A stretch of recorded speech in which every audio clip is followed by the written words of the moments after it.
Assalamualaikum warahmatullahi wabarakatuh. Jumpa lagi di Lensa Pena. Udah lama kita nggak ngobrol bareng di sini. Aku Alfi Ulfa bersama Farah Lukisna ini akan menemani teman-teman dalam Lensa Pena kali ini. Oke. Apa kabar Farah? alhamdulillah baik. Selama pandemi ini ngapain aja? Banyak hal sih yang dilakuin ya. Kalau sekarang kuliah online, terus mau UAS juga besok. Ya, awas. Tambah sibuk atau malah lebih berkurang sih bebannya kalau pandemi ini kuliah? Tambah sibuk. Tambah sibuk, aku Soalnya juga banyak ngerasain yang sama. tugas. Iya, terus tugasnya juga kelompokan, terus Google Meet gitu. Iya bener nggak banget. sih? Ya tapi seru sih. Iya. Sampai malam. Terus di samping itu, walaupun kita di rumah terus, rasanya tuh bosen banget nggak sih? Bener Terus banget. mau keluar tapi malah iklimnya lagi nggak menentu banget. Iya bener banget. Terus Mbak. hujan. Tadi juga kesini aku kehujanan. Iya. Tahu nggak sih kemarin beberapa waktu yang lalu di Piungan juga kena angin gede, yang aku nggak tahu itu anginnya namanya apa, tapi itu gede banget dan beberapa rumah juga terkena dampaknya. Iya ngeliat di Twitter ada yang nge-share gitu videonya. Kenceng banget dan sampai pohon-pohon tuh tumbang gitu. Terus apa sih menurut Farah, apa sih itu kenapa iklimnya sekarang lagi nggak menentu dan anginnya baru gede banget? Oke, jadi mungkin kalau kata BMKG ya Mbak, jadi beberapa waktu lalu aku kayak ikut webinar gitu dan salah satu pembicaranya itu Ibu Dwi Korita, Kepala BMKG, itu mengatakan bahwa kita tuh sedang ada di kondisi La Nina. La Nina, apa itu La Nina? Jadi La Nina itu salah satu anomali iklim gitu yang terjadi di Samudra Pasifik yang punya pengaruh yang sangat besar kepada Indonesia gitu. Jadi pada mulai itu ada suatu anomali suhu di lautan, suhu lautan tuh di daerah Peru, Ekuador, Meksiko itu tuh jadi dingin gitu. Karena anomali jadi tiba-tiba dingin. Terus ada yang namanya angin pasat timur. Itu angin pasat itu karena ada rotasi bumi kan. Jadi angin pasat itu menggerakkan massa air laut yang panas ke arah Indonesia gitu.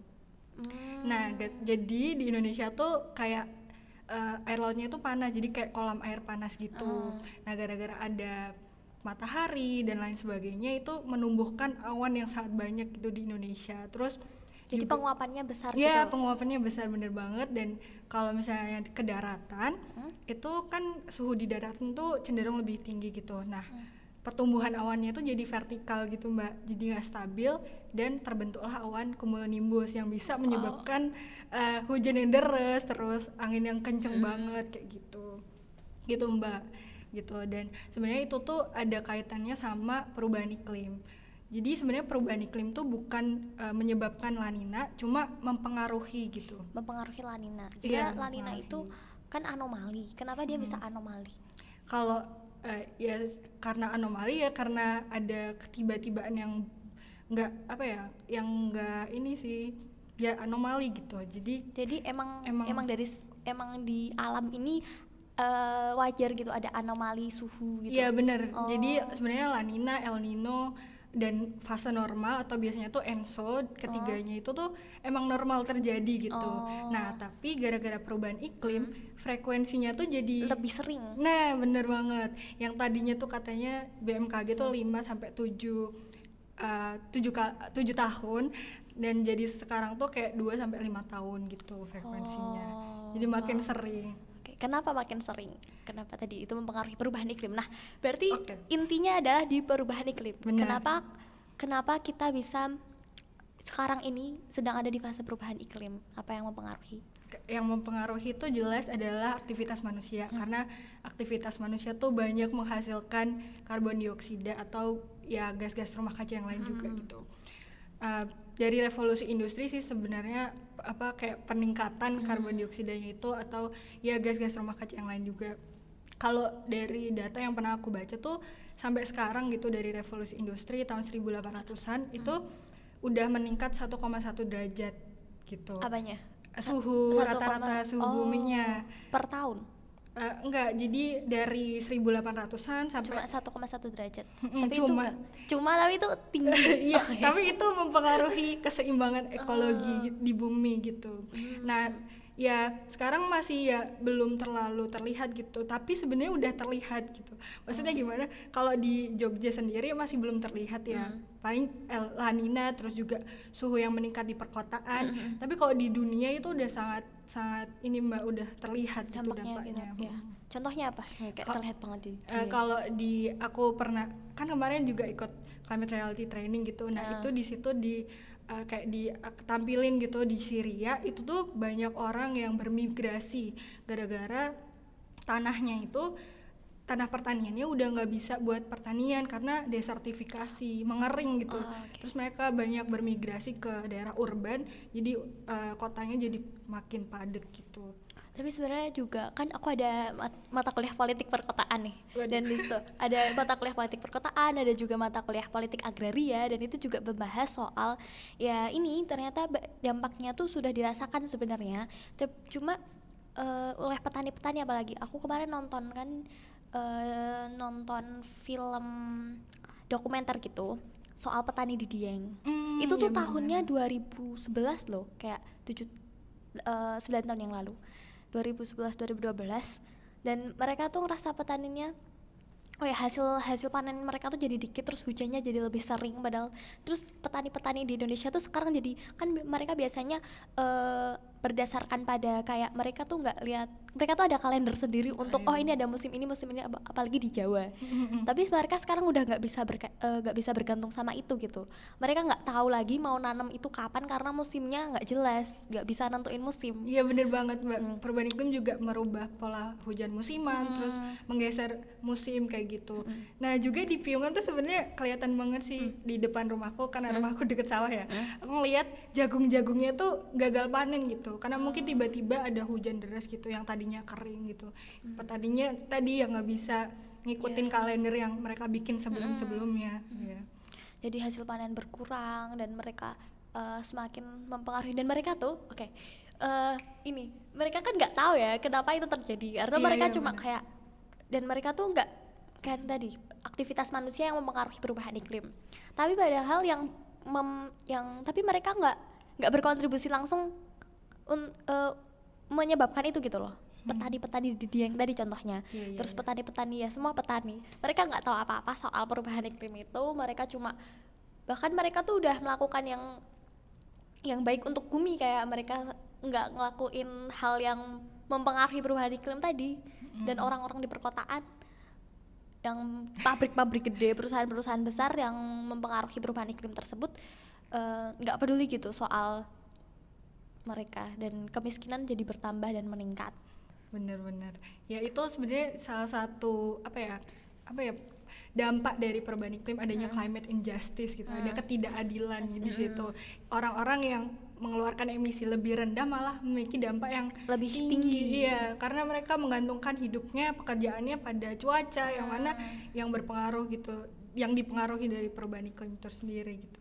Ya, climate injustice. Dan aku juga kemarin baru baca, aku baru tahu kalau misalnya ada saudara-saudara kita di Haiti. Kan Haiti tuh ternyata emang kelaparan dari dulu sampai sekarang tuh kayak masih ada isu kelaparannya tuh masih tinggi gitu. Dan aku tuh baru tahu kalau di sana mereka juga makan kue lumpur. Kalau di sini kan kue lumpur nggak bener-bener dari lumpur, dan rasanya emang enak gitu kan. Teman-teman tahu tuh kue lumpur. Tapi di sana di Haiti tuh mereka tuh makan kue lumpur yang beneran dari lumpur. Dan itu beritanya udah dari lama banget sih, cuma aku baru tahu sekarang.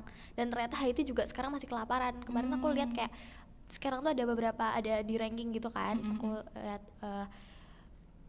terus ranking 1 tuh Chad gitu. Aku gak tahu negara mana itu. Cuma ya di daerah Afrika Timur gitu, Afrika Selatan, Afrika Timur. Kelaparan bertambah, kelaparan terus apa sih yang udah dilakuin masyarakat dunia, PBB misal, atau di Indonesia sendiri pemerintah tuh udah ngelakuin apa? Farah tahu nggak? Oke, jadi kalau untuk skop dunia ya, itu ada yang namanya Perjanjian Paris, yang UNFCCC kalau nggak salah yang ini menginisiasi gitu.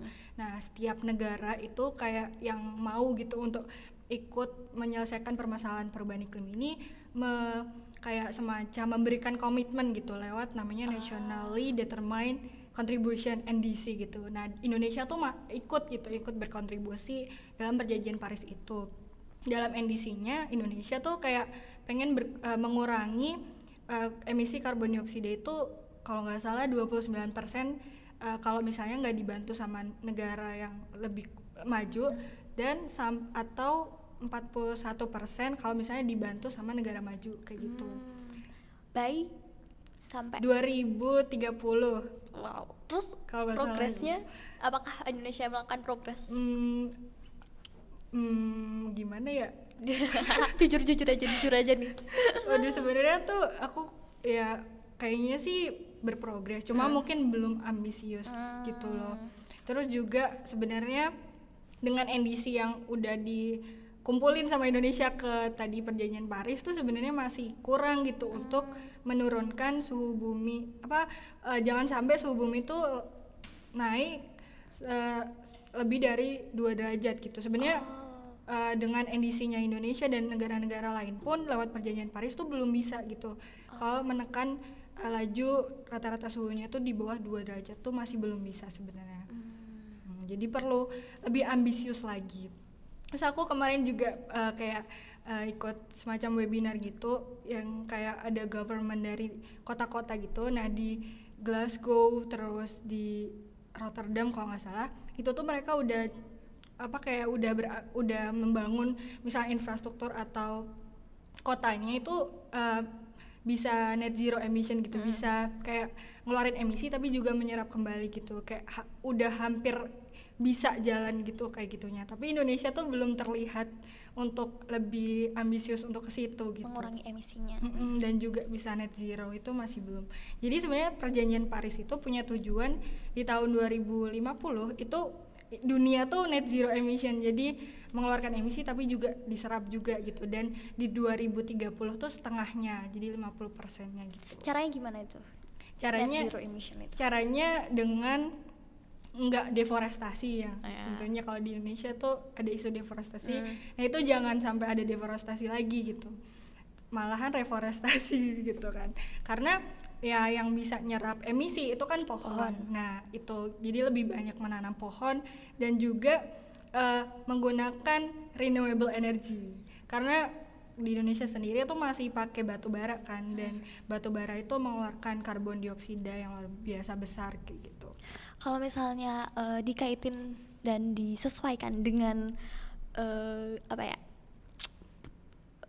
sumber daya manusianya kita, terus tingkat perekonomian masyarakat kita, apakah mungkin jika kita menggunakan renewable energy, kan misalnya renewable energy termasuknya masih mahal gitu, kita nggak bisa afford karena ya fasilitas dan teknologinya itu tuh tinggi gitu. Oke.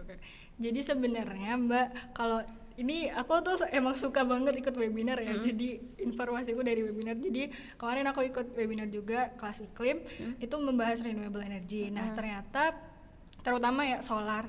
Jadi sebenarnya Indonesia tuh kaya banget Mbak sama renewable energy. Ada panas matahari, angin, air, geothermal, ya air dan sebagainya. Itu tuh potensinya besar banget, tapi baru sekitar 2%-an gitu yang dimanfaatin. Karena teknologinya ya kok sebenarnya kemauan dari pemerintahnya juga sih. Kalau menurut aku Indonesia tuh bisa gitu. Banyak kok orang-orang pintar yang bisa ini renewable energy, tapi mungkin kemauannya pemerintah juga gitu.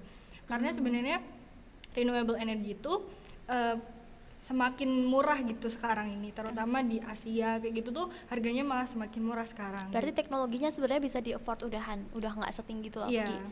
Udah teknologinya harusnya udah menyebar luas gitu. Karena semakin murah gitu sekarang tuh. Terus juga aku tadi mau bilang apa dulu. Jadi semakin murah. Terus jadi tuh sebenarnya renewable energy itu emang mahal di depan gitu.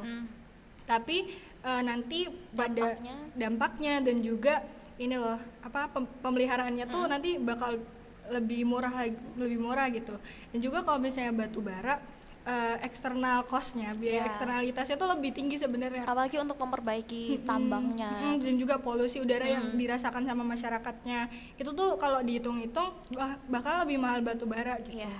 mindset itu yang perlu dirubah. Dan ini tuh kayaknya berpengaruh banget sama, ya kita tahu lah kalau saya ngomongin politik, terus habis itu sebenarnya banyak banget pejabat-pejabat yang ada di atas sana. Bener itu banget. adalah ini juragan batubara. Waduh, iya bener sih.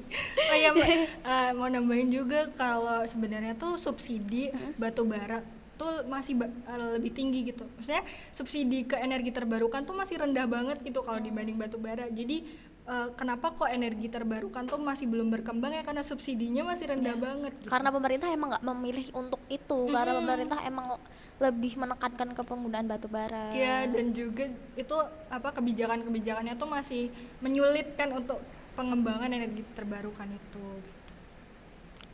Wow, oke.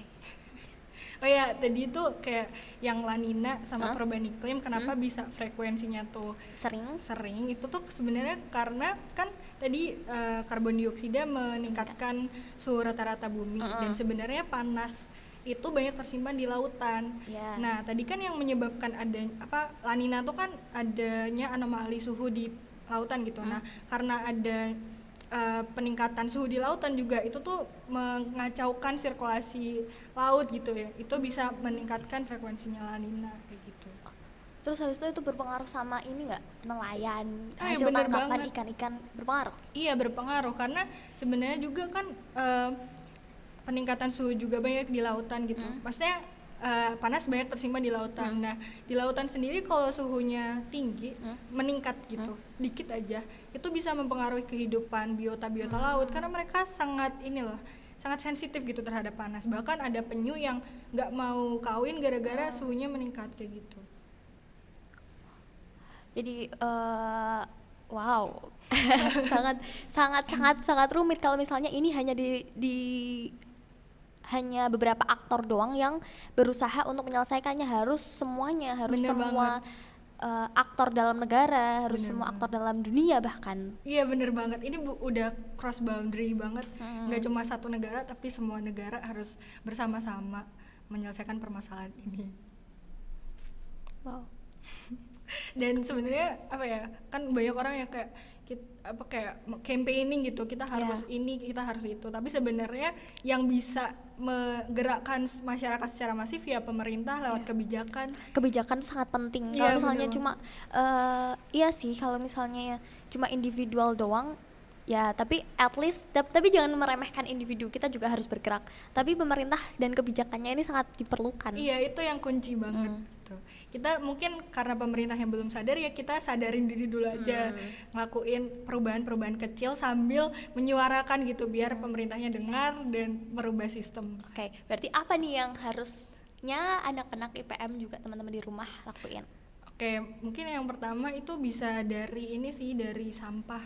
Sampah Atau penggunaan plastik gitu, karena sebenarnya plastik juga mempengaruhi perubahan iklim. Iya, benar banget. Jadi plastik itu nggak cuma bermasalah pada disposal, permasalahan di akhir ketika kita buang, tapi dari awal pembuatannya tuh udah memberikan masalah ke perubahan iklim gitu, karena plastik itu kan diproduksi dari minyak bumi, ekstraksinya gitu. Nah, itu udah mengkontribusikan emisi, ya benar banget. Terus didistribusikan ke pertokoan, terus ke tangan kita, itu juga mengeluarkan emisi gitu. Nah, makanya mengurangi penggunaan plastik itu bisa banget berkontribusi sama perubahan iklim gitu. Terus juga sampah-sampah organik, misalnya sampah dapur atau sisa makanan, itu kalau misalnya kita buang kayak menyatu sama sampah-sampah lain ke TPA, itu juga bisa menghasilkan metana, salah satu gas rumah kaca juga gitu. Jadi mengurangi sampah dan mengelola sampah dengan baik gitu. Jadi kalau misalnya ada sampah organik, kita harus di kompos. Iya, buat tanaman gitu. Karena gasnya sebenarnya berguna, tapi jadi misalnya sampah-sampah organik itu kan mengeluarkan metana, nitrogen gitu. Terus kalau misalnya kita campur sama daun-daun kering, koran bekas, karton, itu yang karbon gitu. Jadi kalau misalnya dia dicampur itu nanti malah bisa saling mengurai, terus jadi media tanam yang bernutrisi dan bagus bagi tanaman. I see. Oke, aku jadi paham. Itu teorinya. Paham. Jadi kita harus mengurangi sampah dan mengelola sampah dengan baik pakai 3R. Reduce, reuse, recycle. Bener banget.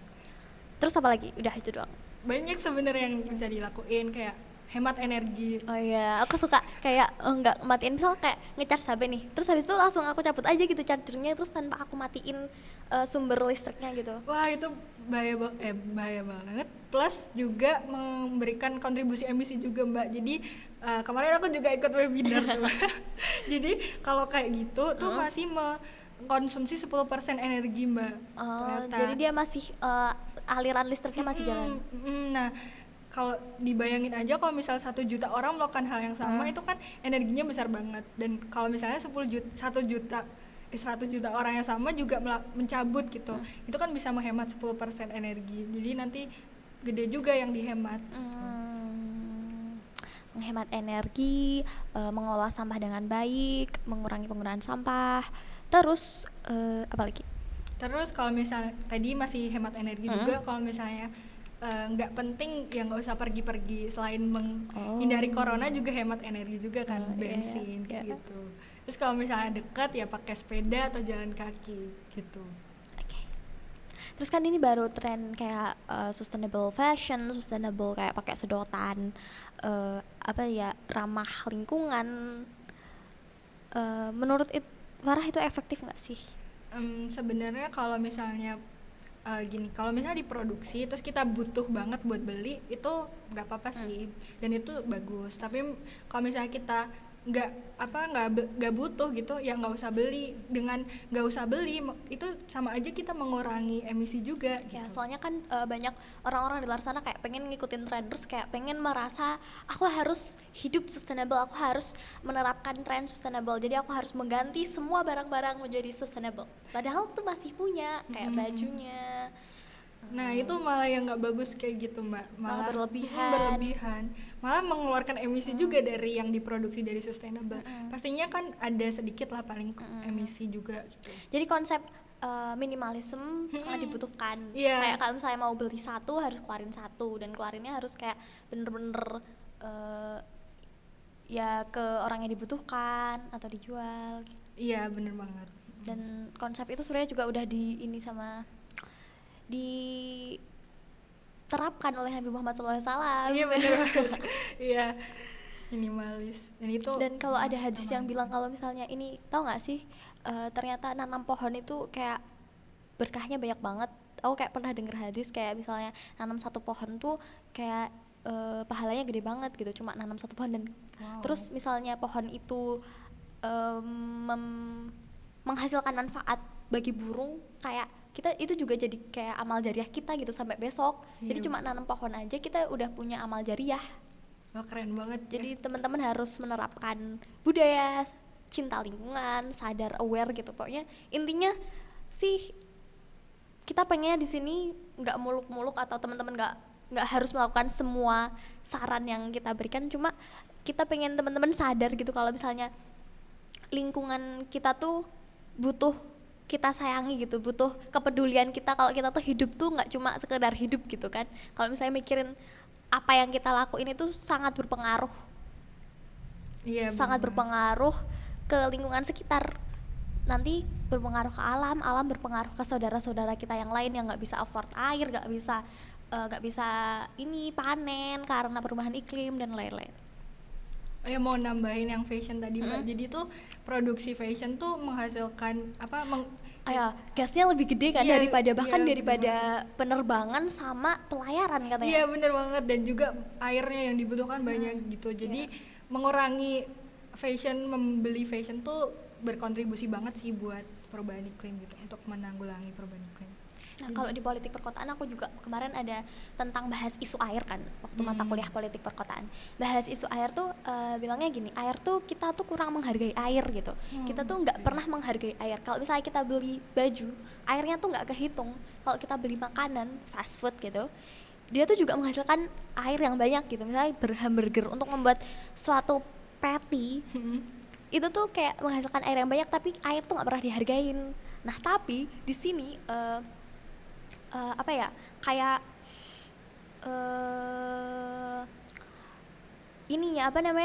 kebingungannya atau suatu hal yang berkebalikannya adalah kalau misalnya kita menghargai air,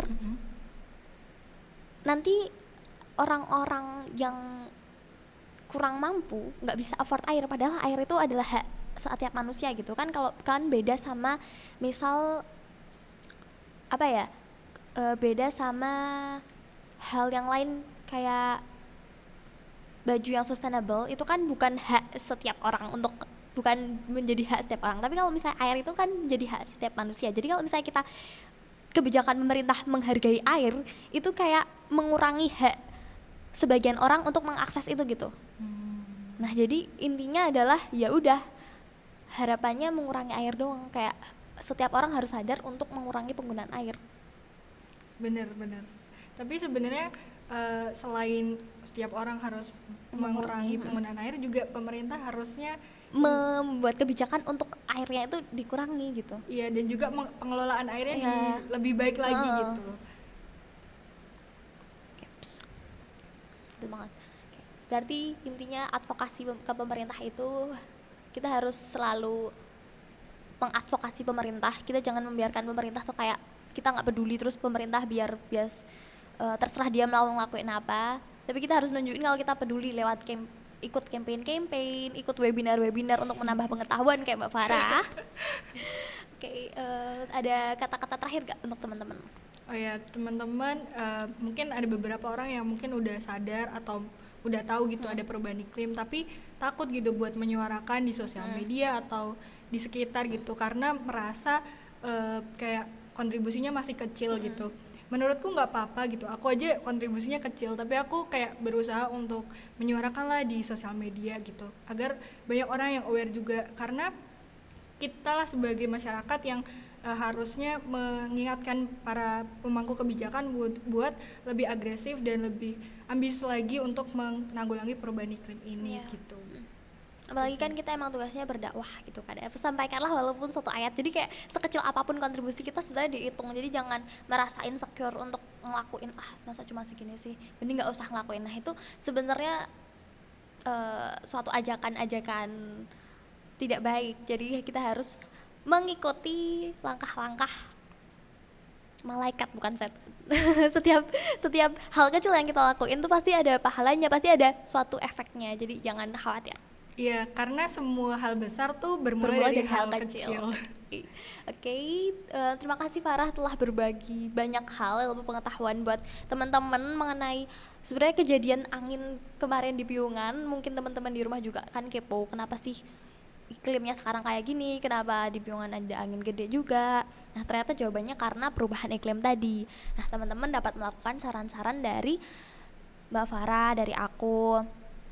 Terima kasih teman-teman udah dengerin podcast Lensa Pena kali ini. Banyak dan salahnya mohon maaf. Nun wal qalami wa ma yasturun. Wassalamualaikum warahmatullahi wabarakatuh.